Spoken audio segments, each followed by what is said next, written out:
Bismillahirrahmanirrahim.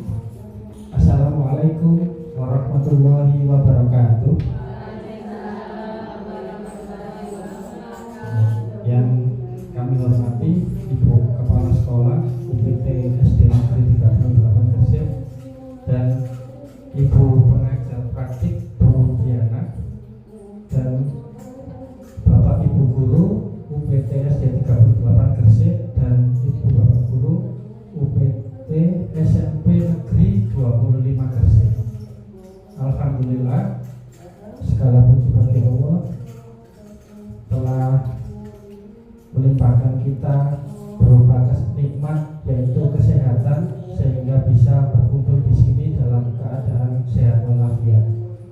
Shalawat serta salam tetap kita curahkan kepada junjungan kita Nabi besar Muhammad Sallallahu Alaihi Wasallam. Allahumma sholli ala sayyidina Muhammad wa ala ali sayyidina Muhammad yang telah membimbing kita dari jalan yang gelap menuju jalan yang terang benderang yaitu Ad-Dinul Islam. Alhamdulillah kita bisa berkumpul dan menghadiri acara di siang hari ini dalam acara desiminasi ini berupa daring lokakarya konferensi dan pendampingan selama 6 bulan. Kebetulan calon guru penggerak yang ada di sekolah kita ada di UPT Negeri 38 Gresik, Bu Firqat Sa'ada dan Bu dari UPT SMP Negeri 25 ada Bu Linda. Di kesempatan siang hari ini akan men-sharingkan, mendesiminasikan atau mengimbaskan kepada kita semua tentang materi yang sudah didapat.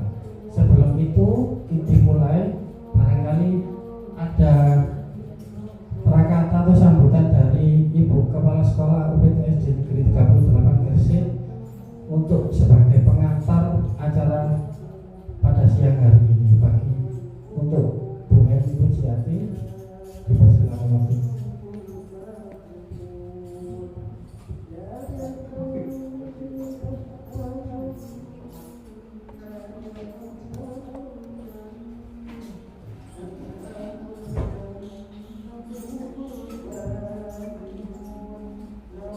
Assalamualaikum warahmatullahi wabarakatuh. Waalaikumsalam warahmatullahi wabarakatuh. Bismillahirrahmanirrahim. Rabbi shrah li sadri wa yassir li amri wahlul 'uqdatam min lisani yafqahu qawli. Amma ba'du. Yang terhormat Bapak dan Ibu Guru UPT SMP Negeri 25 Gresik, yang terhormat Bapak dan Ibu Guru UPT SDN 38 Gresik, serta calon guru penggerak yaitu Bu Fitrotis Sa'ada dan Ibu Linda.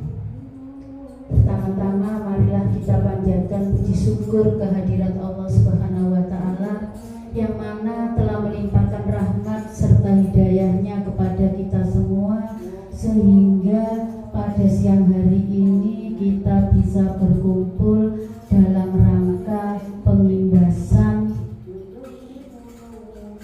budaya positif bagi guru penggerak. Sholawat serta salam tetap terlimpahkan kepada junjungan kita Nabi besar Muhammad Sallallahu Alaihi Wasallam. Mudah-mudahan kita mendapat syafaatnya di hari akhir. Karena pengajar prakteknya belum hadir, maka saya mengucapkan terima kasih kepada Bapak dan Ibu Guru semuanya, baik dari UPT SMP Negeri 25 Gresik dan Bapak dan Ibu Guru UPT SD Negeri 38 Gresik atas kehadirannya. Saya mohon maaf tidak bisa memberikan tempat yang baik sekali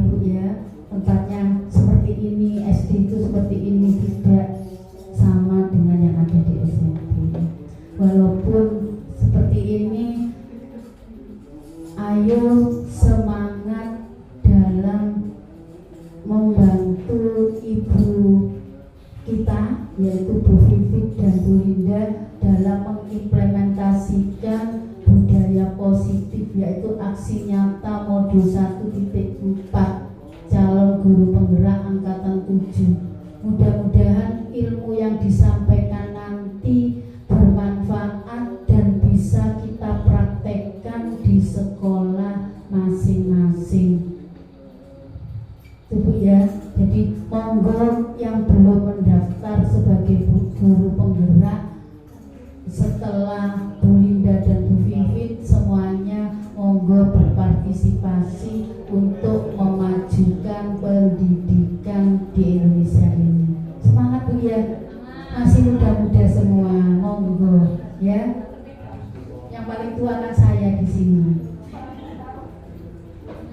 Nah, nanti langsung dibuka saja Bu Vivit ya. Nanti kita bersama-sama mendengarkan apa yang diimbaskan dan nanti dipraktekkan di sekolahnya.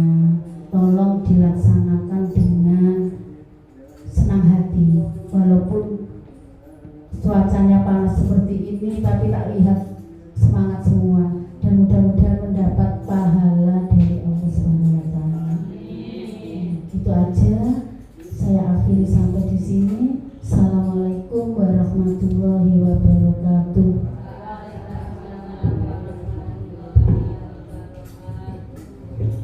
Kami sampaikan terima kasih banyak Bu Eni Burjati, Kepala Sekolah UPT SD Negeri 38 Gresik atas sambutannya. Setelah ini mari kita bersama-sama mengikuti diseminasi budaya positif. Sebelum diketahui, Bapak Pendidikan Indonesia Ki Hajar Dewantara itu mengumpamakan bahwa anak-anak itu seperti padi dan lahan atau padi yang ditanam di lahan sawah. Jadi apa yang kita tanam, apa yang kita apa yang kita tanam, apa yang kita pupuk yang ada tuh.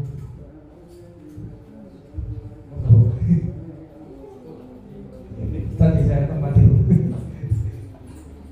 Yang kita tanam, apa yang kita pupuk, ya nanti akan kita tuai atau kita panen pada saat sudah waktunya untuk dipanen. Sama seperti yang ada di sekolah, apa yang kita tanam, apa yang kita pupuk kepada anak-anak kita, ya pastinya nanti mereka akan memanen hasil dari apa yang kita pupuk dan tanam tadi. Untuk selanjutnya, salah satunya yaitu dengan cara budaya positif di sekolah. Untuk selanjutnya, Bu Vivit dan Bu Linda, kami persilakan untuk menyampaikan materi dan untuk budaya positif. Persilakan.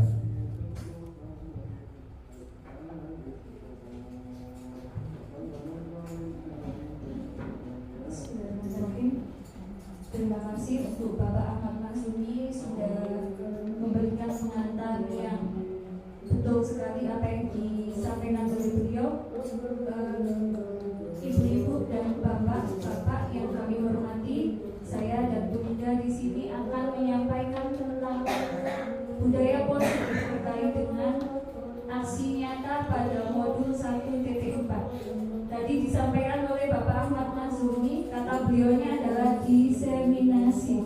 Kalau menurut saya lebih tepatnya adalah saya namai grup sharing aja Ibu, karena saya di sini di depan bukan untuk menggurui panjenengan semua.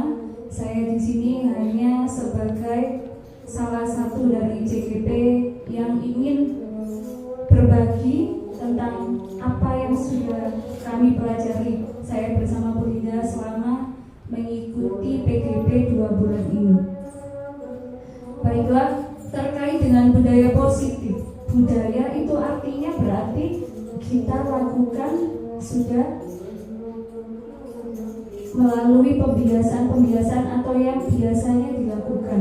Nah, mohon maaf ini saya agak promo sedikit ya tentang sekolah saya. Jadi di UPTS 38 Gresik ini ada beberapa budaya positif yang sudah kami laksanakan secara rutin baik itu harian, mingguan, bulanan maupun tahunan.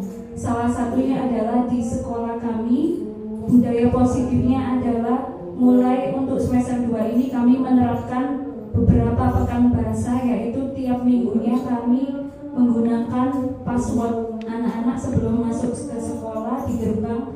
Guru piketnya menyambut mereka dengan menggunakan bahasa yang berbeda-beda. Jadi kami misalnya kalau bulan Januari ini minggu pertama mereka menggunakan password bahasa Arab, kemudian minggu kedua mereka menggunakan password bahasa Inggris, minggu ketiganya menggunakan bahasa Jawa, keempatnya bahasa Indonesia, dan minggu kelimanya menggunakan numerasi. Hal ini merupakan salah satu contoh pembiasaan di sekolah kami. Setelah itu mereka diajak untuk berbaris di halaman sekolah, diajak untuk berdoa bersama. Terkadang di hari Sabtunya mereka juga ada pembacaan Asmaul Husna, ada tadarus rutin secara bergiliran, dan juga sholat duha serta sholat berjamaah. Dan ini budaya positif Ibu yang harus diketahui bahwasanya materi yang kami sampaikan ini kita mulai dari perubahan diri kita sebagai guru dulu. Sebelum kita lingkupnya lebih luas ke sekolah, kita mulai menjadi pemimpin pembelajaran di kelas yang baik dulu. Nah, sebelum masuk ke materi, saya ingin kenalan dulu sama ibu-ibu dari UPT SMPN 25 Gresik. Mulai dari yang ujung kanan, ada ibu siapa?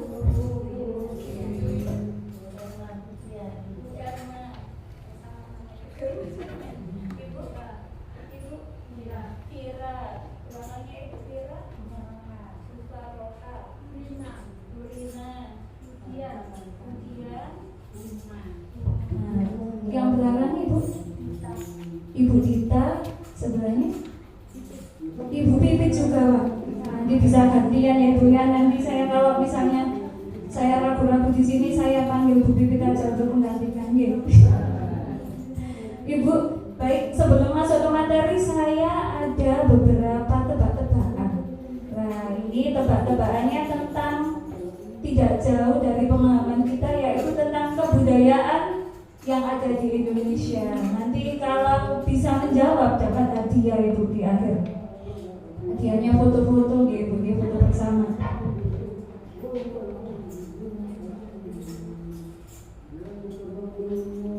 Nah ini, kenali budaya kita. Seperti ini petunjuknya. Monggo dijawab bersama. Ciri-cirinya adalah ini merupakan salah satu upacara adat yang ada di Indonesia. Nah, merupakan upacara adat dari agama Hindu dan berada di Bali. Kira-kira apa ya Ibu? Apakah betul sampai? Betul sekali. Ini merupakan upacara ngaben untuk mengkremasi jenazah. Kebudayaan kedua merupakan salah satu kesenian tradisional yang ada di Indonesia, berada di Ponorogo. Ini pasti sudah sangat tahu, dan mistik juga lah. Tentunya kepala harimau. Betul sekali Bu Reok Ponorogo. Yang dari UPTS yang 38 Gresik, monggo juga dijawab. Bu Anis, sudah nangkep Bu Anis? Belum. Yang ketiga, upacara adat yang ada di Indonesia berada di Jawa Tengah. Nah, ini untuk memperingati Maulid Nabi Muhammad SAW.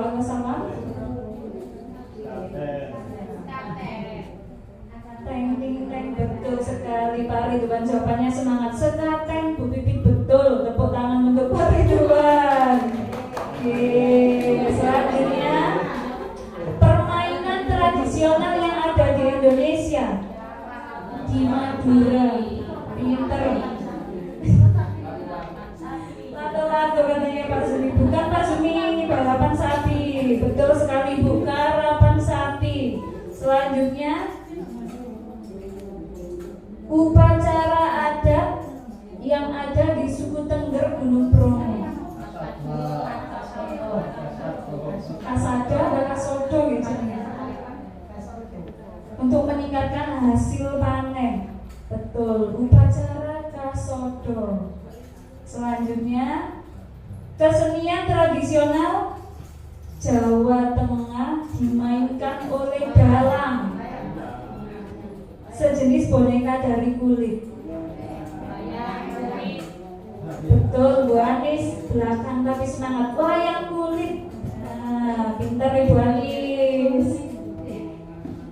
Selanjutnya, kesenian tradisional yang ada di Jawa Barat menggunakan boneka kayu,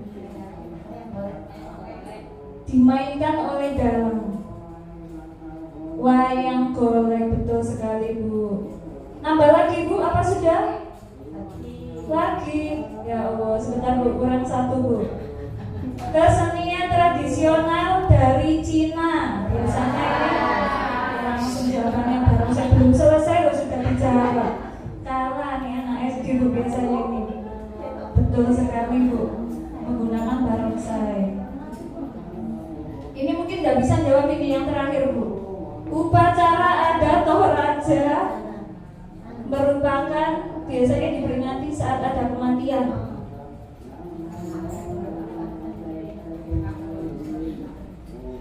Apa ini? Yang biasanya nangis-nangis katanya Belinda. Menyerah Ibu. Betul sekali jawabannya, Rambu Solo. Ternyata hebat-hebat. Tepuk tangan untuk kita semua. Baik, terima kasih. Saya lanjutkan untuk materi selanjutnya. Nah, Ibu, saya punya salah satu gambar sistem pendidikan kita. Ada yang bisa menjelaskan tentang apa ya kira-kira gambar di sana? Ada yang mau berpendapat? Monggo. Pak Zumi mau berpendapat? Monggo. Oke, monggo dengan Ibu siapa tadi saya lupa? Bu Dian. Monggo Bu Dian.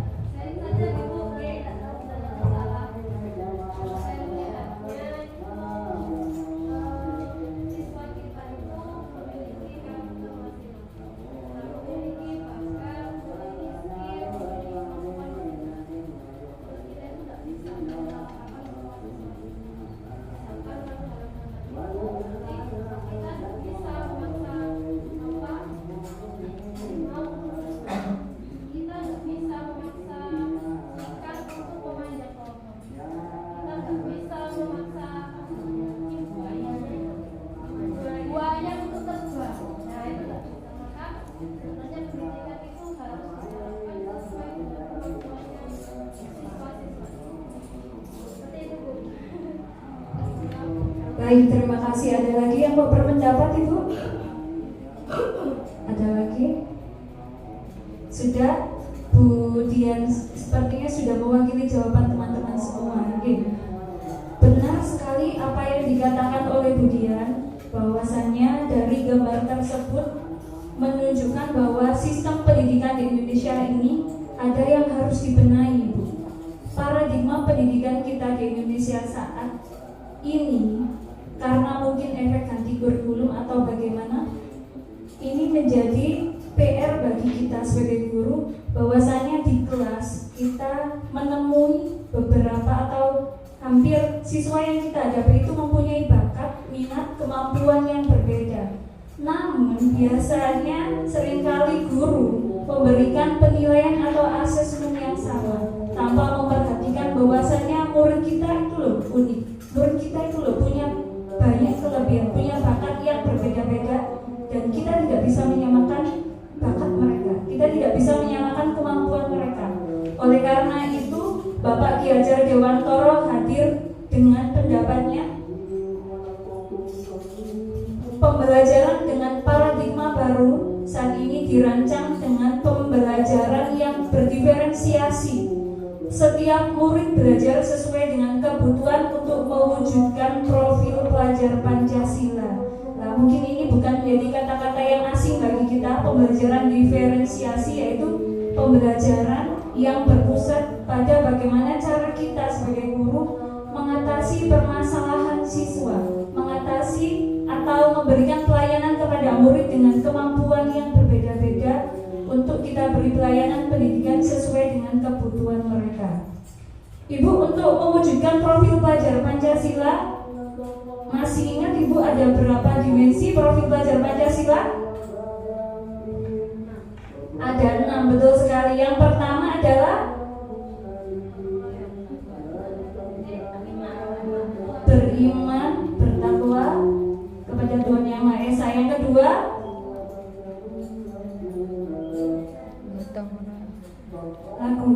ada lagunya Ibu ya. Saya mau menjadi pelajar Pancasila, beriman dan bertakwa pada Tuhan Yang Esa, berkebinekaan global, gotong royong, mandiri, kreatif, dan bernalar kritis. Betul sekali. Nah, Bapak Ki Hajar Dewantoro mengarahkan kita sebagai guru untuk mencetak atau membawa murid kita pada perwujudan siswa yang menerapkan profil pelajar Pancasila. Nah, ini ada menurut Ibu Dian Gosen menyatakan disiplin positif. Disiplin itu berasal dari bahasa Latin disiplin yang artinya belajar, atau bisa jadi untuk menjadi seorang murid atau pengikut, seseorang harus paham betul alasan mereka mengikuti ajaran tertentu, sehingga motivasi yang terbentuk itu adalah motivasi intrinsik atau dari sumbernya dari kemampuan siswa sendiri, bukan dari iming-iming dari luar atau ekstrinsik. Disiplin diri ini juga dapat diartikan sebagai bagaimana cara kita mengontrol diri dan menguasai diri untuk memilih tindakan yang mengacu pada nilai-nilai yang kita hargai agar tercapai tujuan mulia yang diinginkan. Tujuan mulianya apa? Nah, tujuan mulianya itu kembali pada perwujudan profil pelajar Pancasila. Dalam budaya kita, makna disiplin sebagai sesuatu yang dilakukan seseorang kepada orang lain untuk mendapatkan kepatuhan. Sebagai pendidik, tujuan kita adalah menciptakan anak-anak memiliki disiplin diri sehingga mereka bisa berperilaku dengan mengacu pada nilai-nilai kebajikan universal dan memiliki motivasi intrinsik bukan ekstrinsik. Disiplin positif merupakan salah satu cara penerapan disiplin yang bertujuan untuk menumbuhkan kesadaran serta memberdayakan anak untuk melakukan sesuatu tanpa ancaman, sogokan maupun hukuman. Jadi nanti arahnya adalah disiplin itu ada dua, itu disiplin yang negatif dan positif. Negatif itu maksudnya kita bisa mengajak siswa kita untuk menjadi anak yang patuh, namun biasanya mereka patuh atau nurut itu karena kita ancam, karena sogokan dalam artian di sini adalah pujian atau penghargaan. Misalnya ini saya pernah ditegur oleh ibu kepala sekolah ini. Biasanya saya mengingatkan siswa di kelas, ayo kamu jangan berisik. Nanti kalau kamu berisik tak bilangkan ke ibu kepala sekolah loh. Nah, akhirnya mereka yang tertanam jadinya ibu kepala sekolah itu ibu yang menakutkan. Jadinya seperti itu. Ternyata saya setelah mempelajari PGP ini saya jadi belajar. Wah, ternyata selama ini saya itu membuat siswa saya disiplin tapi karena ancaman Ibu, bukan karena intrinsik tapi karena faktor ekstrinsik. Nah, nilai-nilai dari disiplin itu tadi arahnya adalah supaya mereka mempunyai nilai-nilai kebajikan. Apa sih itu nilai-nilai kebajikan? Nilai-nilai kebajikan itu adalah sifat-sifat positif manusia yang merupakan tujuan mulia yang ingin dicapai setiap individu. Dengan mengaitkan nilai-nilai kebajikan yang diyakini seseorang, maka motivasi intrinsiknya akan terbangun, bukan ekstrinsik ya Ibu ya, sehingga menggerakkan motivasi dari dalam diri untuk mencapai tujuan mulia yang diinginkan. Nah, ini kaitannya dengan teori motivasi, hukuman dan penghargaan restitusi. Jadi Bu, siswa kita di kelas itu bisa menjadi disiplin itu karena ada ini motivasi eksternal ataupun motivasi internal. Kalau Kalau eksternal berarti dia termotivasi karena ada faktor dari luar, bukan dari dirinya. Sedangkan kalau motivasi internal itu berarti dia disiplin karena kesadaran dari dalam dirinya sendiri. Motivasi perilaku manusia merupakan dorongan yang timbul pada diri seseorang secara sadar ataupun tidak sadar untuk melakukan suatu tindakan dengan tujuan tertentu. Biasanya mereka termotivasi itu yang pertama karena mereka menghindari ketidaknyamanan dan hukuman. Ini seringkali kita temui di sekolah kita, ada siswa kita yang patuh, tapi mereka itu patuhnya karena takut dihukum.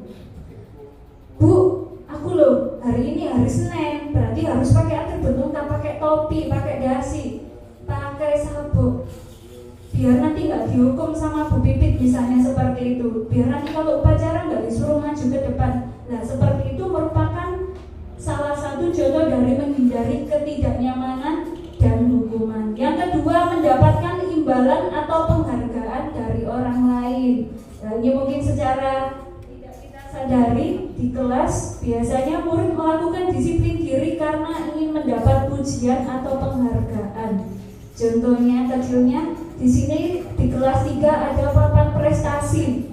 Nah, ternyata selama ini saya berpikir yang saya lakukan itu benar. Ternyata saya setelah membaca modul ini, saya jadi mengoreksi diri saya sendiri. Wah, berarti ternyata saya melakukan ini sepenuhnya tidak 100% yang saya lakukan ini benar. Siswa saya menjadi siswa yang berprestasi, punya nilai mengejar nilai 100 ternyata karena ada yang dikejar ibu di sana. Dapat stiker katanya. Biar dapat stiker dari Bu Pipit, Bu. Nanti kalau dapat stiker banyak, dapat ditukar hadiah soalnya, Bu. Wah, berarti saya harus mengubah sistem pendidikan saya di kelas. Kadang ada yang seperti ini. Ayo anak-anak, nanti kalau maju duluan ditambahi poin. Atau siapa yang mau ngacung bisa jawab nanti dapat hadiah. Nah, seperti itu ternyata merupakan salah satu motivasi ekstrinsik. Jadi siswa kita, wah aku harus belajar dari rumah biar besok bisa jawab pertanyaannya dari Bu Guru. Nah itu ibu ternyata yang kita lakukan selama ini masih kurang tepat. Yang tepat bagaimana? Yang tepat adalah kita menerapkan disiplin dengan menghargai nilai-nilai kebajikan diri sendiri, yaitu mereka disiplin karena faktor dari dalam dirinya sendiri. Jadi ada kesadaran dalam diri mereka, tanpa kita beri iming-iming, tanpa kita beri ayo nanti kita dapat, kalau kamu nilai ulangannya dapat 100 nanti dapat stiker. Bukan karena itu ibu, tapi karena kesadarannya saya adalah seorang pelajar, jadi tugas saya adalah belajar. Seperti itu, bukan nilai yang ditargetkan, bukan stiker yang menjadi tujuan. Selanjutnya, konsep disiplin. Ada konsep disiplin gagal dan juga ada konsep disiplin berhasil. Konsep disiplin dikatakan gagal bila mana berupa hukuman. Nah ibu, biasanya kalau siswa kita mendapat hukuman, tentu saja yang mereka rasakan adalah menjadi sesuatu yang menyakitkan. Bisa kita bayangkan misalnya murid kita sedang melakukan kesalahan, coba kita renungi sejenak saja. Misalnya kita menjadi posisi siswa kita yang sedang dihukum oleh kita.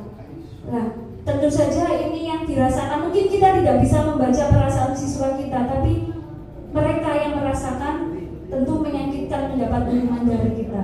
Kemudian setelah mereka merasa menyakitkan, tentu saja ini menimbulkan rasa ketidaknyamanan terhadap kita.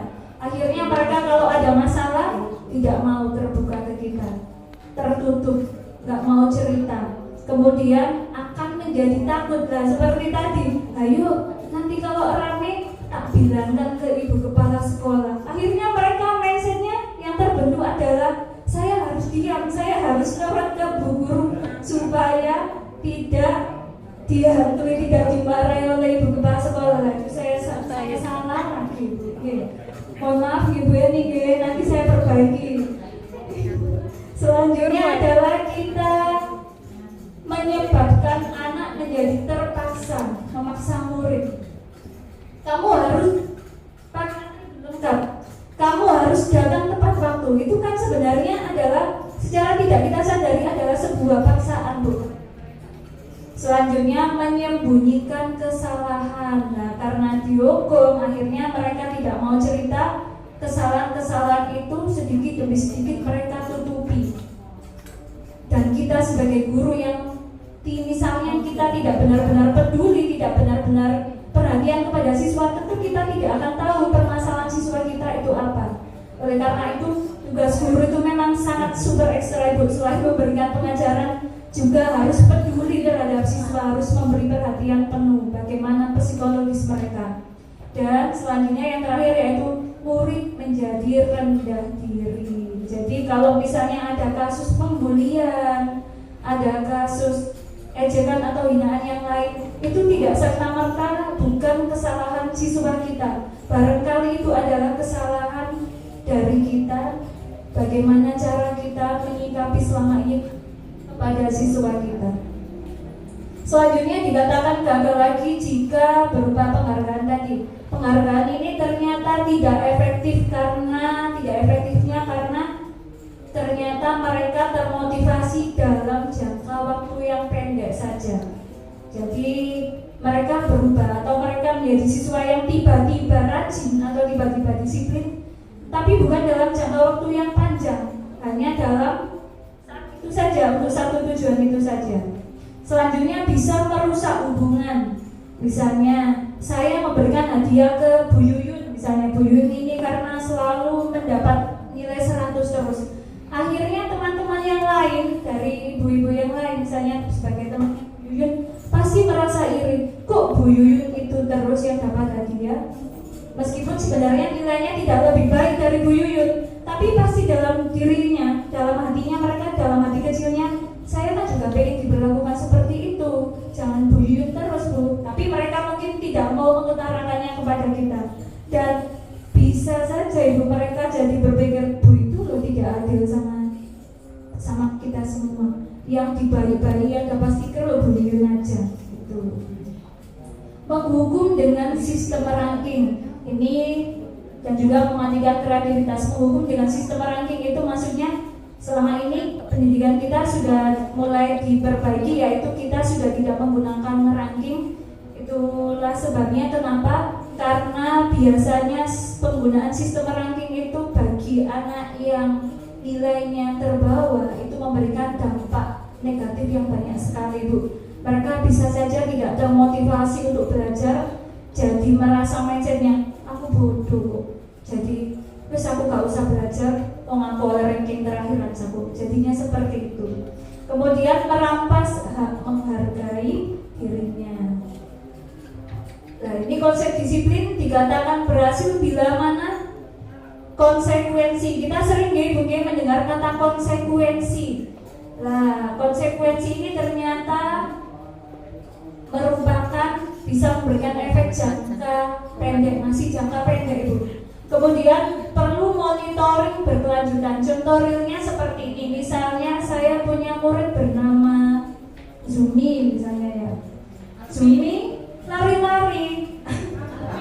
Alvin misalnya, katanya Bu Anis, Alvin aja Bu Pipit. Saya punya murid namanya Alvin. Alvin di kelas itu suka keliaran, gitu. Karena suka keliaran di kelas, akhirnya dia tidak sengaja menumpahkan air minuman temannya dan bisa membasahi buku temannya. Saya mengingatkan kepada Alvin, kamu sudah berbuat kesalahan, yaitu sudah menumpahkan air ke buku temanmu. Berarti konsekuensinya apa? Kata Alvin, oh konsekuensi saya berarti harus membersihkan buku teman saya, Bu. Nah, saat murid kita sedang membersihkan buku temannya itu pun juga perlu pengawasan dari kita. Tidak serta-merta kita cukup hanya dengan nasihat saja, tetap membutuhkan perhatian. Kemudian murid jadi menghormati peraturan. Kehilangan waktu untuk merenungi kesalahan. Karena tadi dia sibuk dengan bertanggung jawab, akhirnya dia tidak sempat untuk merenungi. Oh iya ya, aku tadi sudah menumpahkan air. Disuruh bu guru membersihkan buku.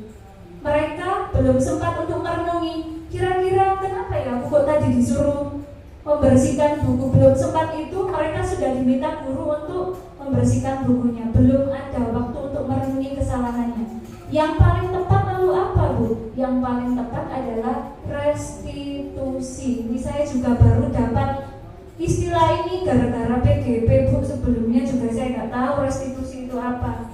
Restitusi, nah itu semacam konsekuensi, cuman lebih baik lagi, levelnya atasnya lagi, Bu. Restitusi ini mampu membuat murid bertanggung jawab untuk perilakunya. Fokus pada pemecahan masalah jangka panjang, murid menghormati dirinya dan orang lain, dan dalam restitusi ini ada namanya teori kontrol, dan juga murid bersemangat memperbaiki kesalahan. Untuk materi restitusi ini nanti akan dijelaskan oleh rekan saya, Bu Linda, karena ada materinya tersendiri. Apa itu restitusi? Restitusi itu adalah proses menciptakan kondisi bagi murid untuk memperbaiki kesalahan mereka, sehingga mereka bisa kembali pada kelompok mereka dengan karakter yang lebih kuat. Restitusi juga bisa diartikan sebagai proses kolaboratif antara guru dan murid untuk mencari solusi bersama pada masalah mereka, membantu murid berpikir tentang orang seperti apa yang mereka inginkan menjadi tujuan mulia. Kembali ke tujuan mulia tadi, bagaimana mereka harus memperlakukan orang lain. Nanti ada video realnya seperti apa prakteknya, belum waktunya. Ciri-ciri restitusi yang pertama, bukan untuk menebus kesalahan, namun untuk belajar dari kesalahan. Kalau konsekuensi tadi kan dia menjatuhkan air sehingga kena buku temannya, itu kan termasuk untuk menebus kesalahan. Tapi kalau restitusi ini bukan itu, tapi dia mempelajari dari kesalahan yang dia lakukan. Yang kedua adalah untuk memperbaiki hubungan, bukan paksaan, menuntun untuk melihat ke dalam dirinya sendiri, merenungi kesalahan dirinya sendiri. Yang kelima, kebutuhan dasar yang mendasari tindakan. Contohnya tadi Alvin lari-lari di kelas dan sampai dia menjatuhkan air, barangkali kebutuhan dasarnya adalah dia butuh kesenangan. Dia karena bosan di kelas, jenuh dengan pembelajaran kita ceramah terus, akhirnya dia keliling-keliling, sehingga kita tidak sadar bahwasanya sebenarnya kebutuhan dasarnya dia adalah butuh kesenangan. Yang selanjutnya adalah fokus pada karakter, bukan tindakan. Yang terakhir, menguatkan dan fokus pada solusi.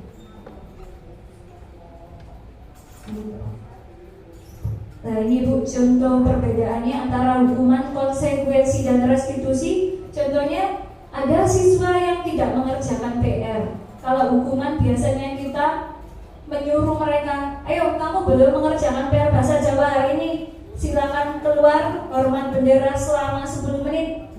Itu adalah contoh hukuman. Biasanya kalau hukuman itu sifatnya fisik.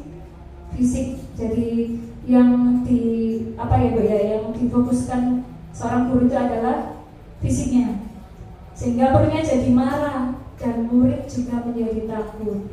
Kalau konsekuensi, guru memberi konsekuensi untuk mengerjakan PR-nya saat istirahat. Oke, nak, kamu hari ini belum mengerjakan PR, berarti apa yang harus kamu lakukan? Nanti jam istirahat silakan dikerjakan di depan kelas. Nah, itu merupakan contoh konsekuensi. Gurunya tegas, muridnya juga nurut karena takut tadi, ya Bu ya. Dan yang terakhir, restitusi, guru menanyakan keyakinan kelas dan membantu murid menyelesaikan masalahnya. Guru terbuka dan murid menghormati dirinya dan orang lain. Ada istilah baru lagi, Bu, namanya keyakinan kelas. Saya juga baru tahu, Bu, ini gara-gara PGP. Keyakinan kelas. Nah, kok ada istilah keyakinan kelas ya, Bu ya? Kenapa kok bukan peraturan kelas? Mengapa? Biasanya kalau kita di jalan, contoh realnya adalah mengapa kita memiliki peraturan harus menggunakan helm bila mengendarai kendaraan roda 2? Mengapa kita memiliki peraturan harus datang tepat waktu pada saat mengikuti pelatihan? Nah, keyakinan kelas ini hadir untuk mendukung motivasi intrinsik. Kembali ke nilai-nilai keyakinan kelas tadi, lebih pada menggerakkan seseorang dibandingkan mengikuti peraturan-peraturan. Kalau sifatnya lebih ke apa ya Bu ya? Misalnya kalau tata tertib di sekolah sifatnya lebih normatif. Biasanya kalau tata tertib kita diawali dengan kata-kata dilarang, tidak boleh. Nah, seringkali kita ini juga tidak sadar Bu. Seringkali kita bicara kepada siswa kita menggunakan konotasi yang negatif. Nah, itu merupakan ciri-cirinya peraturan. Dilarang keluar kelas tanpa izin, dilarang terlambat, misalnya seperti itu. Ada kata-kata di depannya itu dilarang, tidak boleh. Nah, itu merupakan salah satu contoh dari peraturan. Yang baik bagaimana? Yang baik adalah kita menggunakan keyakinan kelas. Nah, kalau keyakinan kelas ini bukan bisa lagi peraturan itu betul, cuman kita perbaiki pada kalimatnya. Kalau dalam keyakinan kelas ini lebih pada menggunakan kata-kata yang positif, yaitu berupa nilai-nilai kebajikan. Jadi tidak menggunakan kalimat yang dilarang, itu sudah tidak ada Ibu. Contohnya misalnya saling menghormati, menjaga kesehatan, kemudian apalagi ya, saling, misalnya kata-kata disiplin, itu semuanya adalah merupakan kata yang nilai-nilai kebajikan atau kata-kata yang positif. Dinamakan keyakinan kelas karena dimulai dari prosedurnya, dimulai dari kita guru kelas. Kita bisa mempraktiknya Ibu. Biasanya ini keyakinan kelas dilakukan saat awal tahun ajaran baru. Bagaimana Ibu-ibu biasanya kalau awal tahun ajaran membuat kesepakatan bersama siswanya apa tidak, atau membuat kontrak belajar, atau pokoknya sudah waktunya masuk Bu, pokoknya menyampaikan materi gitu. Iya, katanya Bu Yun, iya Bu, saya tidak pakai kesepakatan kelas. Kalau semester 1 kemarin saya sudah buat kesepakatan kelas Ibu, namun ternyata kesepakatan kelas saya itu masih salah. Itu salahnya kenapa? Karena saya asal buat, saya belum mengikuti program PGP ini. Setelah saya mengikuti PGP ini, oh ternyata prosedur pembuatan keyakinan kelas itu ada alurnya. Kalau dulu semester 1 saya itu buatnya, pokoknya anak-anak saya ajak berdiskusi, sharing dengan mereka, saya tawarkan kepada mereka. Nah, sebelum kita mulai pelajaran ini, apa kiranya yang bisa kita sepakati selama 1 semester ke depan yang bisa kamu patuhi selama 1 semester ini. Kemudian siswa membuat tulisan dari kertas yang kemudian saya siapkan kertas di depan ini, mereka tempel sendiri dan isi peraturannya itu dari mereka sendiri Bu. Misalnya Bu Yuyun ini sebagai siswa saya menuliskan dilarang buang sampah di kelas, misalnya seperti itu. Kemudian konsekuensinya adalah membersihkan kelas 3 saat jam istirahat. Kemudian ibu sebelahnya membuat dilarang menghina atau menyebutkan, biasanya kalau anak kecil ada ejek-ejekan nama orang tua. Nah, itu dia menuliskan di situ. Konsekuensinya apa? Konsekuensinya adalah misalnya menulis Al-Fatihah 10 kali. Nah, itu konsekuensinya berasal dari mereka sendiri. Lalu saya arahkan mereka untuk menempel di kertas karton yang sudah saya siapkan dan saya salin, saya ketik, ditandatangani oleh saya sebagai guru kelas dan juga ibu kepala sekolah untuk ditempel di sini, dipajang. Sebenarnya ada videonya Ibu, cuman di sini internetnya nggak nyampe jadi tidak bisa saya tunjukkan. Nah, ini semester 2 kemarin saya coba lagi buat dan alhamdulillah siswa saya bisa mematuhi peraturan, bisa meyakini kesepakatan kelas yang sudah kami buat. Dan tentunya sudah melalui prosedur keyakinan kelas yang sebenarnya, yang tidak salah seperti saya saat semester 1. Bagaimana prosedurnya? Prosedurnya adalah mempersilakan murid-murid di kelas untuk saling bersuara pendapat, lagi diskusi. Kemudian kalau kita sudah diskusi, menawarkan kepada siswa kita catat semua masukan siswa-siswa kita. Oh, selama pembelajaran kita punya kesepakatan seperti ini Bu, boleh nak? Seperti ini Bu, boleh, asalkan itu masih bernilai-nilai kebajikan. Kita catat, kita tempel di kertas besar atau kertas poster, lalu kita rumuskan menjadi sebuah keyakinan kelas namanya. Dan yang ketiga, susunlah keyakinan kelas sesuai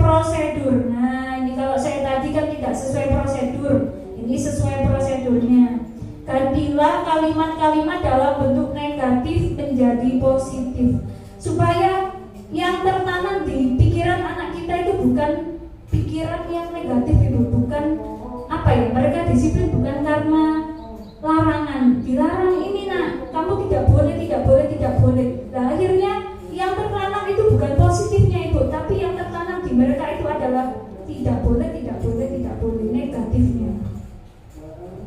Tinjau kembali daftar surat pendapat yang sudah dicatat, mungkin saja masih mendapati pernyataan yang tertulis di sana masih banyak peraturan-peraturan. Ajak murid-murid kita untuk menemukan nilai kebajikan. Contohnya misalnya tadi ada siswa kita yang berjalan di kelas, kemudian mendengarkan guru. Nah itu masih pada satu payung namanya saling menghormati. Kita ganti dengan kata-kata saling menghormati. Inilah yang menjadi kalimat yang kita sepakati dalam keyakinan kelas. Tinjau ulang bersama, kemudian kalau sudah dibuat harus atas persetujuan, bawahnya ada tanda tangan guru dan juga semua murid, karena kesepakatan bersama. Jadi kalau anak kita libatkan, tentu mereka akan merasa kita hargai ibu, meskipun masih anak kecil. Siswa saya itu masih kelas 3 ibu, tapi mereka bisa untuk diajak berdiskusi, bisa diajak untuk membuat kesepakatan. Apalagi untuk siswa SMP, tentu saja lebih bisa dan bisa diterapkan, mungkin akan lebih baik karena mereka kematangan psikologinya sudah lebih bagus daripada anak-anak. Dan selanjutnya yang terakhir, keyakinan kelas bisa dilekatkan di dinding kelas. Supaya apa? Supaya bisa dilihat oleh semua warga kelas. Kalau misalnya ada yang lupa, bisa saling mengingatkan. Nah ini contohnya peraturan dan keyakinan kelas. Contohnya kalau peraturan, kembalikan, ada kata-kata perintahnya, kembalikan buku ke tempatnya. Ini bisa kita ubah menjadi kata-kata tanggung jawab. Nah lebih positif ya Bu ya, kalau keyakinan kelas itu dilarang mengganggu orang lain. Nah akhirnya dia yang tertanam mengganggu. Nah yang baiknya bagaimana kita ubah jadi kalimat yang positif, yaitu menghormati orang lain. Nah ini akhirnya yang tertanam adalah kata-kata positifnya, yaitu menghormati. Contoh lagi, hadir di sekolah 15 menit sebelum pembelajaran dimulai, bisa kita ubah menjadi berkomitmen. Nah kemudian dilarang melakukan kekerasan, bisa kita ubah menjadi keselamatan. Nah itu akhirnya mereka pikirannya, oh iya ya, saya kan punya kesepakatan untuk menjaga keselamatan saya dan juga teman saya. Dilarang menggunakan narkoba. Nah, bisa kita ubah menjadi kata-kata kesehatan. Jadi yang ingat adalah, oh iya, narkoba itu tidak baik untuk kesehatan. Jadi saya ingatnya sehat. Pokoknya itu bukan karena dilarang narkoba. Akhirnya yang ingatnya itu bukan sehatnya ibu, tapi narkobanya. Bergantian atau menunggu giliran bisa kita ganti menjadi sabar atau antri. Gunakan masker, ada kata-kata perintahnya lagi, bisa kita ganti menjadi kesehatan atau keselamatan dan lain sebagainya. Selanjutnya untuk materi kebutuhan dasar manusia akan disampaikan oleh rekan saya, yaitu Ibu Linda. Kepada Ibu Linda, waktu dan tempat saya persilakan.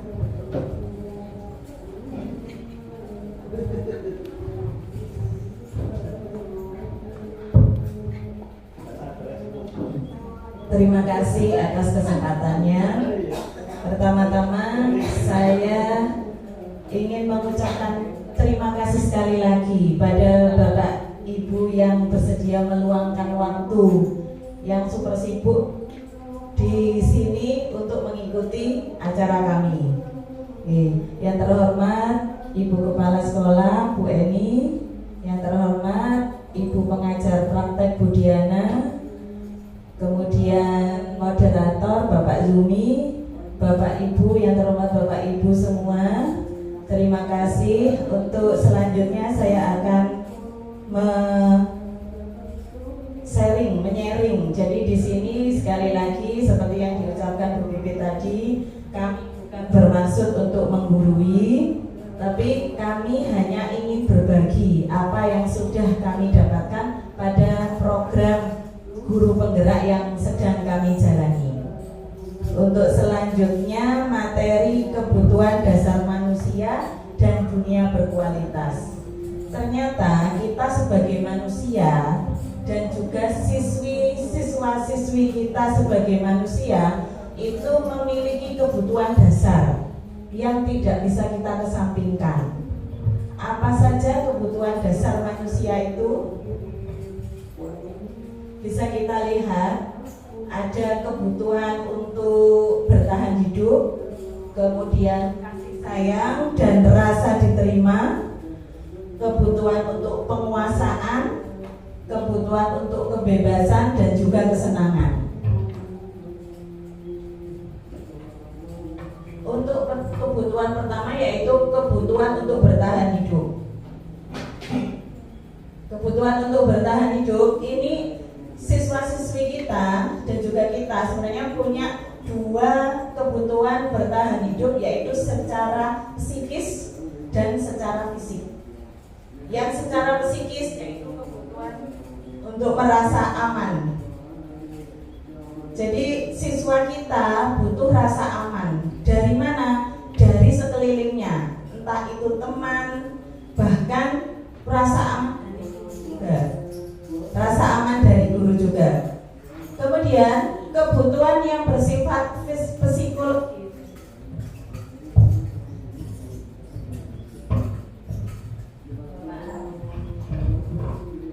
Mohon maaf.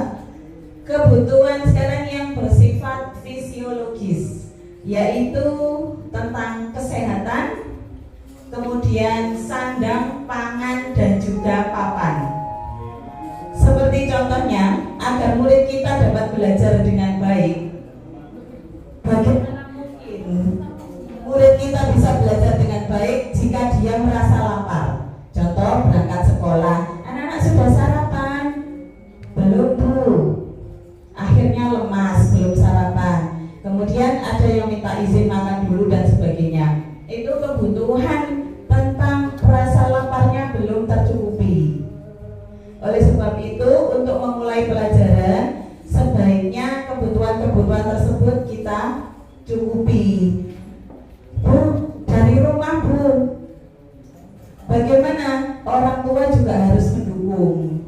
Jadi tidak hanya Bapak Ibu guru, orang tua juga harus itu tentang kebutuhan untuk bertahan hidup.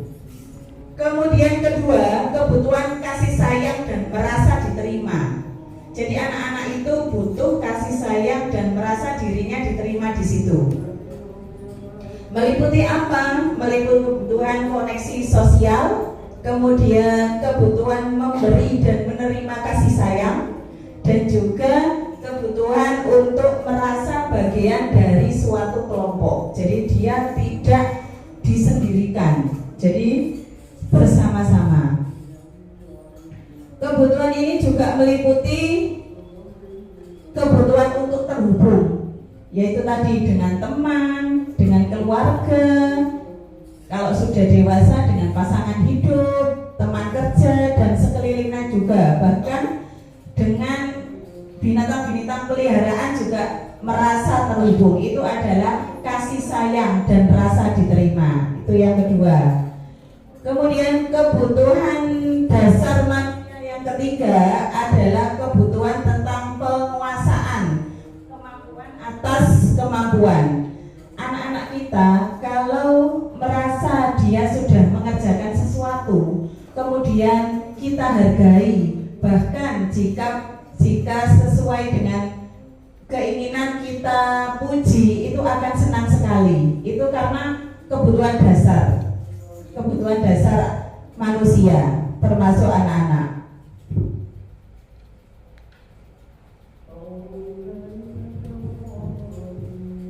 Contoh, waktu anak-anak mengerjakan kerja kelompok, kemudian setelah itu mempresentasikan hasilnya di depan kelas.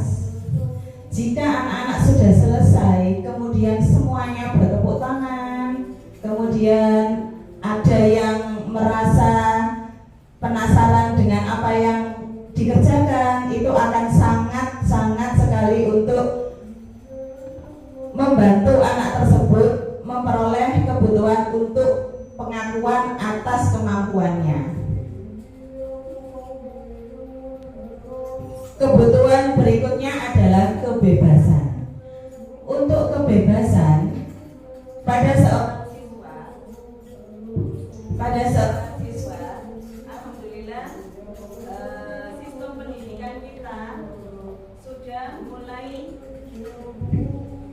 sudah mulai ditata.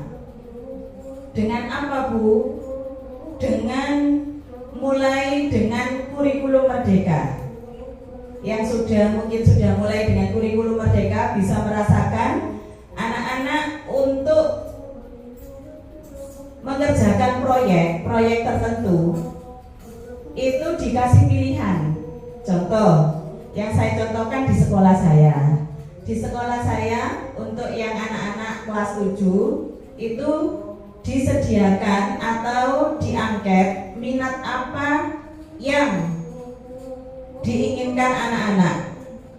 Ada yang kepingin membuat batik, ada yang kepingin membuat instalasi listrik, ada yang kepingin buat sablon dan lain-lain. Itu semua difasilitasi dan juga dikerjakan dengan baik, mulai dari awal sampai akhir, sampai menghasilkan produk dan juga dipamerkan. Nanti kalau dipamerkan, kebutuhan pengakuan juga akan terpenuhi.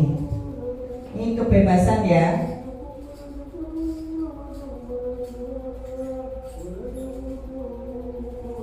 Jadi siswa jika membuat pilihan itu harus bertanggung jawab terhadap pilihannya tersebut. Jadi kepengen ini ya sampai selesai mengerjakan itu. Yang berikutnya adalah kesenangan. Jadi siswa, kita konteksnya siswa ya, bukan orang dewasa yang sudah lulus. Ini tentang siswa. Seorang siswa butuh kesenangan. Jadi di dalam kelas misalkan memperoleh materi pelajaran, tapi siswa tersebut harus merasa senang. Contoh, kalau di pengalaman saya, anak-anak kalau mengerjakan sesuatu, misal membuat rangkuman atau membuat apa yang ada di pikirannya dituangkan di buku, itu jika diberikan musik sesuai dengan keinginannya, Bu, saya disetelkan ini, lagu ini dan ini, saya mencoba untuk menuruti asal itu tidak mengganggu pelajaran. Jadi anak-anak merasa senang dan mengerjakan sesuai dengan keinginannya. Sesekali diselingi dengan game. Jangan sampai anak-anak bosan. Jadi kita mendengarkan anak-anak itu perlu, meskipun permintaannya banyak sekali. Ada yang seperti ini, ada yang seperti itu. Kita yang menyeleksi mana yang baik untuk anak-anak dan juga untuk kesenangan anak tersebut. Itu 5 kebutuhan dasar manusia, khususnya pada siswa. Kemudian sebagai guru kita memiliki 5 posisi kontrol. Ini semula saya sebelum mengikuti PGP, saya hanya beberapa yang saya lakukan dari 5 posisi kontrol ini. Apa aja itu? Mari kita lihat. Posisi kontrol yang pertama adalah guru itu sebagai penghukum. Masih banyak kita jumpai ya sekarang guru sebagai penghukum. Artinya apa? Artinya jika anak-anak melakukan kesalahan, termasuk saya juga pernah sebagai posisi penghukum. Jika melakukan kesalahan langsung dihukum. tadi yang diungkapkan Bu Pipit juga, misal anak-anak tidak memakai dasi, tidak memakai topi, langsung dihukum, disuruh ke lapangan atau disuruh lainnya, itu adalah posisi penghukum.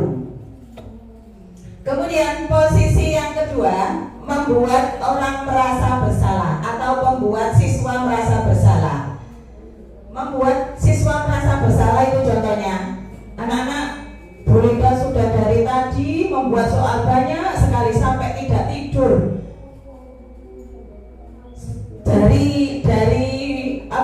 semalaman suntuk membuat soal, dan kalian mengerjakan enak-enakan, contohan dan sebagainya. Itu membuat rasa bersalah. Artinya apa? Ya gawe ini angel, kerjanya gampang. Itu rasa bersalah ya. Kemudian posisi yang ketiga, posisi kontrol guru yang ketiga adalah posisi sebagai teman. Sebagai teman ini biasanya anak-anak itu merasa gurunya asik, kena jejak koncoan. Bu, nanti saya ini ya, saya itu ya. Gurunya menyetujui aja. Posisi sebagai teman. Dari penghukum, pembuat rasa bersalah, dan teman itu saya yakin kita sudah pernah semua. Berikutnya, posisi pemantau. Posisi pemantau itu guru itu tidak emosional. Jadi nadanya datar. Tapi jika diberikan sanksi, ya juga tetap dipantau. Akibatnya apa? Akibatnya apa? Siswa mematuhi peraturan karena menghindari konsekuensi. Itu jika melanggar peraturan, dan jika menurut mendapatkan reward. Itu sebagai posisi pemantau. Yang terakhir, yang saya sendiri baru tahu di PGB ini, yaitu guru sebagai manajer. Artinya apa? Guru ini adalah posisi yang paling ideal. Posisi yang paling ideal, saya sudah mulai mencoba bagaimana guru sebagai posisi manajer. Jika siswa ada yang melakukan kesalahan, bukan sebagai penghukum, tapi ada langkah-langkahnya, yaitu menggunakan langkah-langkah restitusi, seperti yang sedikit tadi diungkapkan oleh Bu Bibit. Restitusi, istilah yang baru.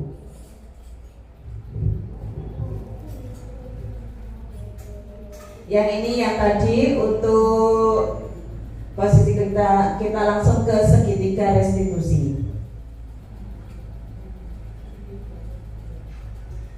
Dalam segitiga restitusi itu ada 3 hal yang kita lakukan.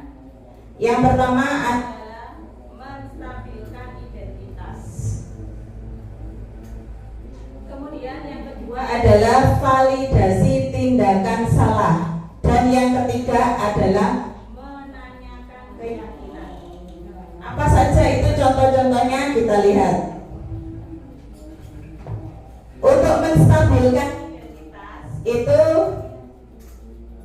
kita bisa mengucapkan kata-kata, misalkan ada yang melakukan kesalahan, kita semua pernah melakukan kesalahan.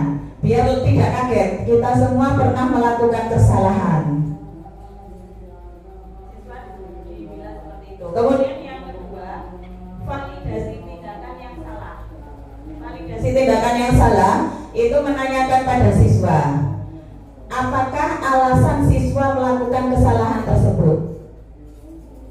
Jadi misalkan ada anak datang tanpa menggunakan topi dan juga dasi ketika upacara, ditanyakan, pasti kamu ada alasan kenapa tidak menggunakan topi atau dasi. Nanti anak-anak akan menjawab sendiri dengan bermacam-macam alasan. Kemudian yang ketiga, menanyakan keyakinan. Menanyakan keyakinan itu bagaimana? Menanyakan kepada siswa, apakah perbuatannya ini salah? Kalau siswa sudah yakin ternyata ini salah, itu siswa akan berusaha memperbaiki.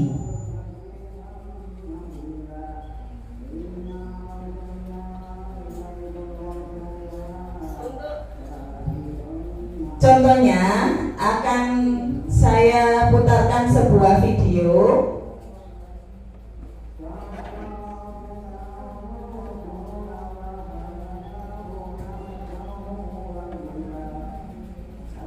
Contoh segitiga restitusi yang sudah saya lakukan.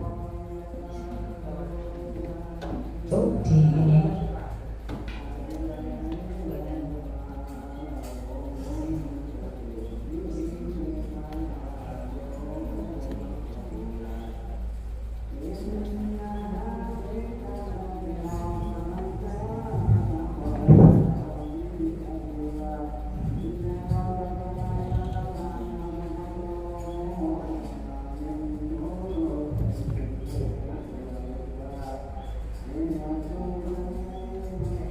Nggak apa-apa, nggak pakai musik ya karena bluetoothnya nggak nyala. Ini aja, nggak apa-apa Bu Pipit. Kita dari awal.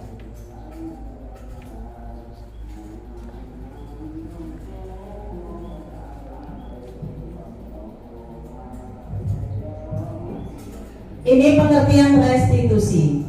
Restitusi itu adalah kondisi untuk sehingga dia menyadari dan bisa kembali ke kelompoknya dengan keyakinan yang sudah benar. Restitusi bukan suatu hukuman, bukan juga untuk menebus kesalahan, tetapi restitusi itu tawaran. Jadi anak-anak ini diajak berpikir apakah yang dilakukan itu salah. Benar, itu diajak berpikir. Kemudian mencari solusi bagaimana itu tidak terjadi di kemudian hari. Setelah itu, siswa diharapkan tidak mengulangi kesalahan yang dilakukan. Jadi itu adalah tahapan segitiga restitusi. Apakah kita bisa melakukan di sekolahan masing-masing? Nah, itu yang akan kita coba. Apakah anak-anak kita bisa dilakukan seperti itu?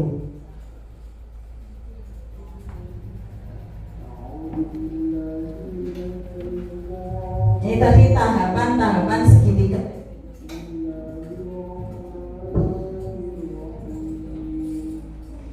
Kasus yang pertama, ini restitusi yang sudah saya lakukan. Kasus yang pertama, ada seorang namanya Kavi.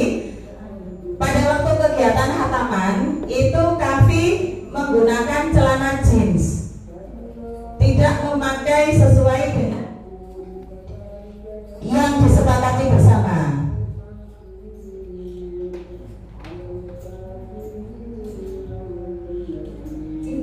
Betul dengar berarti? Oke. Muhammad, suaranya tidak terdengar. Ini saya bantu dengan ini. Saya menanyakan apakah dengan tahapan-tahapan segitiga restitusi tadi menstabilkan identitas. Saya meyakinkan bahwa semua kesalahan itu pasti ada. Semua siswa pasti pernah melakukan kesalahan. Kemudian saya melakukan validasi tindakan salah, menaikkan pada Kavi apakah tindakannya itu salah seperti itu, dan juga menanyakan alasannya kenapa seperti itu. Kenapa melanggar seperti itu?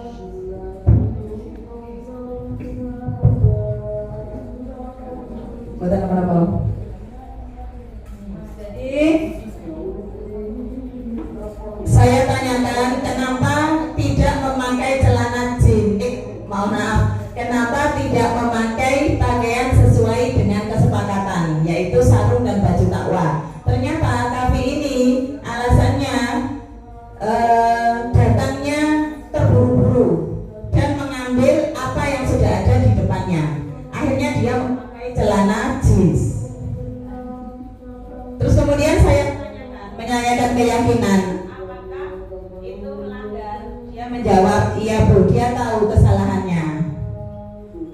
Dia tahu kesalahan dan mengatakan tidak akan mengulanginya lagi. Apa yang harus dilakukan? Dia menjawab akan bersiap terlebih dahulu sebelumnya. Malamnya dia mempersiapkan pakaian yang ada. Jadi dia tahu harus mandiri, jadi tidak menunggu orang tua. Akhirnya pagi sudah siap dan sesuai dengan aturan yang sudah disepakati bersama. Dan kasus yang kedua adalah Randy ini membuang sampah karena tidak mau mencari tempat sampah. Jadi sampah setelah dipakai buang di wadah. Dengan langkah-langkah ketiga restitusi, Randy menyadari bahwa membuang sampah tidak pada tempatnya itu tidak benar. Karena dia tidak mau mencari tempat sampah, maunya enak sendiri. Nah, setelah itu dia berjanji akan membuang sampah pada tempatnya. Dan ini ketika saya wawancarai lagi untuk apa pendapatnya tentang kegiatan tadi yang sudah diikuti atau yang sudah diberlakukan ketika dia melakukan kesalahan. Ternyata jawabnya sama-sama. Kavi dan Randy itu sama-sama senang karena tidak dihukum. Jadi anak-anak itu kalau merasa dihukum itu merasa tidak senang. Merasa dihukum itu merasa tidak senang dan dendam sama gurunya. Biasanya itu ada rasa dendam pada guru. Lah itulah yang kita hindari. Kenapa kita dilarang sering-sering menghukum? Kalau bisa tidak usah menghukum, menggunakan langkah-langkah segitiga restitusi ini. Nah ini kita coba, semoga bisa terlaksana pada siswa-siswa kita. Dan dengan berakhirnya segitiga restitusi ini, maka berakhir pula materi pada kesempatan kali ini. Barangkali nanti selanjutnya saya serahkan kepada Bapak Moderator, Bapak Zumi. Terima kasih atas kesempatannya.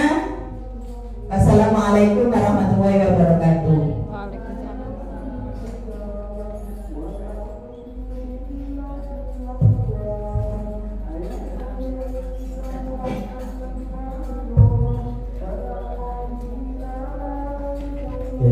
Terima kasih banyak atas penjelasannya dengan budaya positif yang ada di sekolah oleh Bu Bibit dan Bu Linda.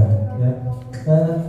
Acara selanjutnya itu barangkali ada sharing atau pertanyaan dan kita akan jawab bersama terkait tentang budaya positif yang sudah disampaikan tadi, supaya nanti kita kembali ke sekolah, kembali ke kelas bisa mempraktekannya, dan syukur-syukur nanti apa yang disampaikan tadi itu menjadikan anak-anak kita itu bisa semakin bertanggung jawab dan akan keyakinan kelas dan sebagainya tadi. Barangkali ada Bapak Ibu guru yang mau menyampaikan atau pertanyaannya, monggo dipersilakan, satu atau dua gitu.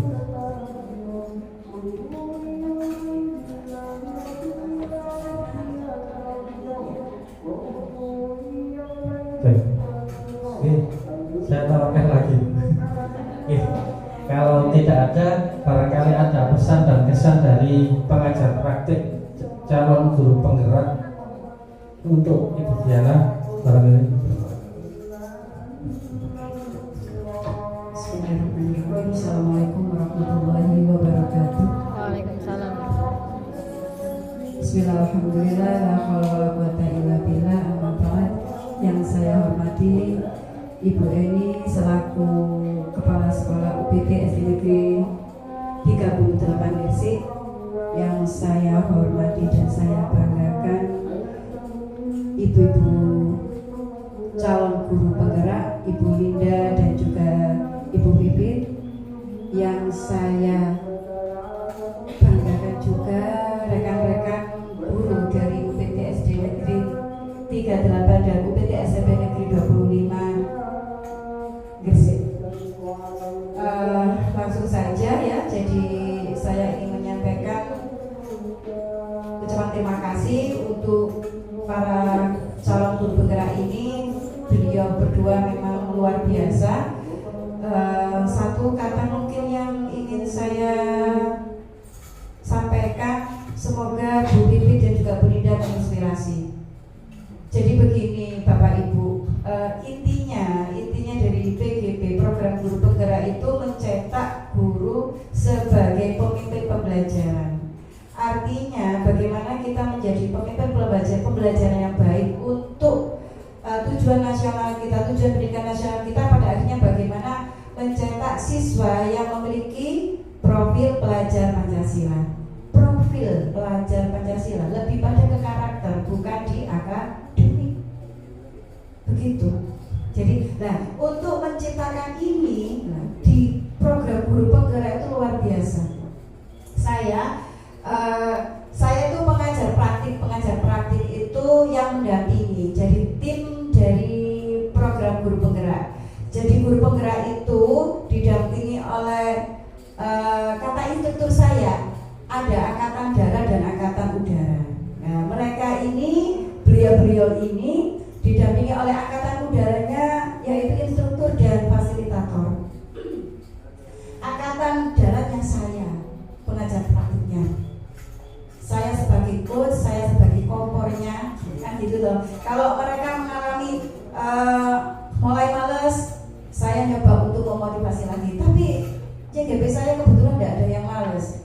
Semuanya semangat. Jadinya begini Ibu-ibu, Bapak Ibu monggo, saya kita aja monggo, tidak hanya berhenti di sini. Cukup, nanti kan Bu Wiwi sama Bu Linda pasti mengimbaskan lagi. Saya belajar di mereka saja. Jangan berhenti di situ. Monggo jenengan semua punya kesempatan untuk ikut program guru penggerak. Kenapa? Bukan masalah begini. Saya berdiri ya, bukan masalah begini. Halo Bu, aku lo gak pengen jadi kepala sekolah. Bisa kan gitu ya. Jadi kebetulan nanti guru penggerak itu jadi kepala sekolah, jadi pengawas. Aku gak usah Bu, gak jadi kepala sekolah, gak jadi pengawas, gak enak. Jadi guru, jadi kepala sekolah itu dirasani wae Ibu ini. Saya juga kepala sekolah di SD Sukarejo, tapi sudah kebal saya. Nah, bukan masalah itu, tapi ternyata memang saya kemarin pembekalan itu 18 hari untuk pengajar praktik. Setelah selesai pembekalan saya nangis Ibu. Kenapa? Ternyata luar biasa sekali Ki Hajar Dewantoro itu. Tahun berapa tamat siswa pendidikan? 1916 ya? 1916 ya, saya lupa juga. Itu ternyata konsep Ki Hajar Dewantoro itu sangat memuliakan anak, sangat memuliakan murid, menempatkan anak pada kodratnya. Luar biasa, saya heran. Orang zaman dulu pikirannya maju, dipakai zaman segini, itu ternyata nyambung semua, ya kan? Ternyata pendidikan zaman dulu ketika semakin jauh, dikala eranya sudah era global, dikala teknologinya sudah semakin tinggi, justru kembalinya ke karakter. Kenapa? Nah, ternyata memang karakter itu yang penting untuk kesuksesan seorang anak, betul kan? Ada sebuah survei di Amerika menyurvei 1.000 orang dengan posisi yang luar biasa, ada manajer, ada direktur, orang-orang hebat semua. Ternyata ketika disurvei, kenapa sih mereka bisa jadi orang hebat? Ternyata satu kuncinya, mereka jujur. Nomor 1 sampai sekian itu ternyata karakter semua. Bagaimana dengan nilai? Bagaimana dengan IP? Itu ternyata masih nomor 19. Artinya apa? Karakter itu sangat penting. Di sini, di kurikulum Merdeka, tujuan utama dari pendidikan Indonesia adalah mencetak pelajar yang berprofil pelajar Pancasila. Cara ngajari piye? Monggo, sampai daftar di guru penggerak. Monggo. Jadi muridnya gak diseneni wae. Betul tadi kata Bu Pipit. Jadi memang jangan menggunakan kata negatif ke anak. Saya pernah menyimak sebuah YouTube. Ternyata alam itu tidak merespon kata negatif. alam tidak merespon kata negatif. Allah itu sudah apa namanya menyetel apa toh Pak? Menyeting, betul ya. Menyeting alam itu tidak akan merespon kata negatif. Kalau jenengan punya anak aku dan ojo nakal dong. Ojo itu tidak akan direspon sama alam. Yang direspon apa? Nakal. Tuh. Ojo ngamuan. Ojo ini tidak direspon sama alam. Ngamuan sih direspon. Apapun yang sampai keluarkan ke alam, sinyalnya juga balik. Ketika sampai auranya merah, alam juga akan merah. Sama. Kata orang tua dulu ojo ngomong ngawur, omongan itu jadi doa. Itu betul. Ketika sampai itu ucapkan berkali-kali, kayak wirid, jadinya terrespon oleh alam semacam itu. Anak kita, anak didik kita, jangan sekali-kali, saya juga bilang jangan ya, monggo diberikan kata-kata yang positif saja, jangan yang negatif, karena kata jangan dan tidak itu tidak akan direspon oleh Ibu, Bapak, monggo saya hanya memotivasi, monggo ayo kita masuk menjadi guru penggerak. Kenapa? Satu, kita sebagai guru ngomong jadi guru, nah kan gitu loh, ngomong jadi guru, monggo memberikan jariah ke anak-anak nanti, ke kita juga ya, kita akan memberikan ilmu yang bermanfaat sehingga menjadi jariah kita nanti di akhirat. Jangan sampai salah mendidik, kan gitu loh, jangan sampai salah mendidik. Dan salah satu takdir terbaik saya ditakdirkan Allah menjadi guru, itu luar biasa. Tidak semuanya kayak jenengan ini orang pilihan, orang hebat. Untuk menjadi posisi seperti sekarang bukan kebetulan loh. Ini bukan kebetulan, sudah menjadi catatan Allah.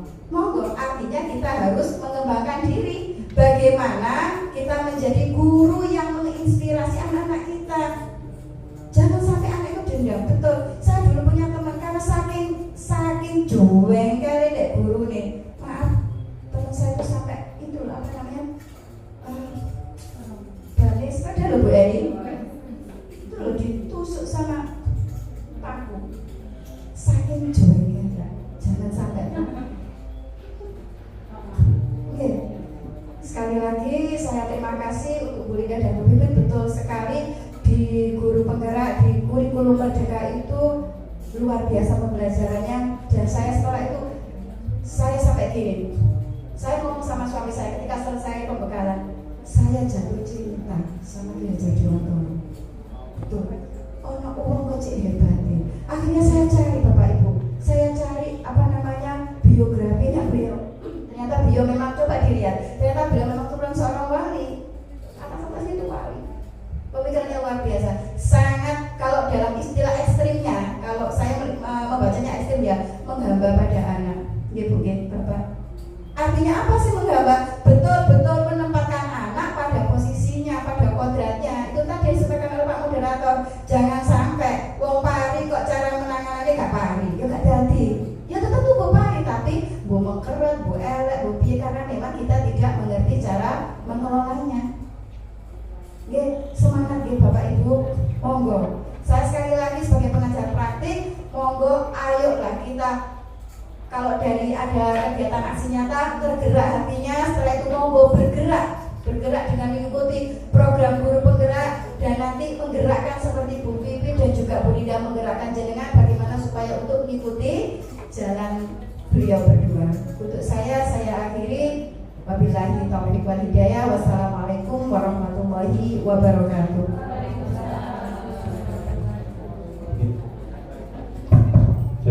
Disampaikan terima kasih untuk Bu Diana, pengajar praktik dari calon guru penggerak, Bu Bibit dan Bu Linda. Ada lagi? Sudah. Siapapun itu gurunya, apapun itu gayanya, mari kita tanamkan semua kebajikan, semua kebaikan yang ada di diri kita, ya, dengan budaya positif di sekolah, untuk menjadikan anak-anak kita pribadi yang bertanggung jawab, berbudi pekerti luhur, dan untuk memenuhi kebutuhan dasarnya sebagai manusia, sehingga anak itu menjadi selamat dan bahagia, ya. Insya Allah itu dari saya, Bu, ada tambahan lagi, Bu. Insya Allah itu dari kami. Saya sebagai moderator mohon maaf yang sebesar-besarnya bila ada kata yang kurang berkenan. Kita baca hamdalah bersama-sama. Alhamdulillahirabbil alamin. Saya akhiri. Wassalamualaikum warahmatullahi wabarakatuh.